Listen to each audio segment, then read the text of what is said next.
चला तर स्वागत आहे तुमचं मुक्ताज किचनमध्ये। आज आपण बनवणार आहोत हरभऱ्याची भाजी। त्यासाठी लागणारं साहित्य: हरभऱ्याची भाजी घ्या आणि त्यामध्ये बेसन असं मिक्स करून घ्यायचं।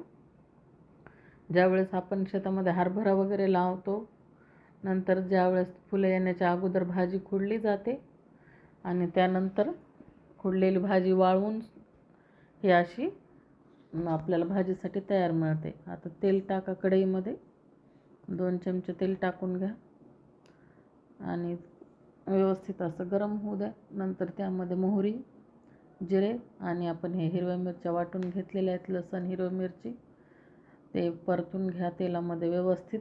आणि नंतर हळद पावडर टाका आणि मीठ टाकून घ्या आणि तेही असं व्यवस्थित परतून घ्या। आणि तुम्ही कुठून माझे व्हिडिओ बघता ते पण सांगा मला कमेंट करून, आणि माझ्या व्हिडिओला लाईक पण करा आणि सबस्क्राईब करायला विसरू नका।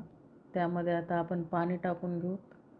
जसं तुम्हाला जेवढं पाणी लागणार आहे त्या पद्धतीनं पाणी टाकून घ्या त्याच्यामध्ये, आणि पाण्याला अशी उकळी येऊ द्यायची। जेवढं तुमच्या आकाराने पाणी व्यवस्थित टाकून घ्या। आणि आपण जे शेंगदाणे भाजलेले ते थोडेसे कसे मोठे मोठे वाटून घ्यायचे शेंगदाणे, जाडसर शेंगदाणे वाटायचे, असे एकदम बारीक पिटाळ नाही वाटायचे। थोडे असे मोठे मोठे वाटले तर असं भाजीमध्ये चांगले लागतात चवीला, त्यामुळे थोडे मोठे मोठेच वाटून असे टाकायचे आपण त्याच्यामध्ये।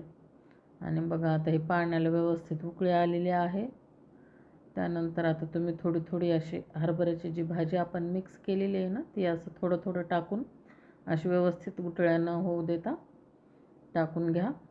जसं आपण बेसन करतो ना त्याच पद्धतीनं याला टाकून घ्यायचं व्यवस्थित। आणि ही भाजी खायला पण छान लागते आणि फास्ट पण होते। जसं आपलं बेसन फास्ट होतं तसंच ही भाजी पण फास्ट होते, वेळ नाही लागत। आणि ही भाकरीसोबत किंवा बाजरीच्या भाकरीसोबत, पोळीसोबत, कशासोबतही खाण्यासाठी खूप चांगली आहे। आणि आता बघा हे आपली शिजत आहे भाजी व्यवस्थित आणि चांगली चटचटली भाजी। तुम्ही कुणाला जास्त घट्ट आवडते, कोणाला पातळ आवडते, तुमच्या आवडीनुसार बनवून घ्या। आणि आपण ही चिरलेली कोथिंबीरमध्ये टाकून घेतलेली आहे। आणि ही बघा आता मस्त झाली बघा तयार, आता शिजली ही भाजी खाण्यासाठी। या सर्वजण चटपटीत अशी आपली हरभऱ्याची भाजी खाण्यासाठी झालेली तयार।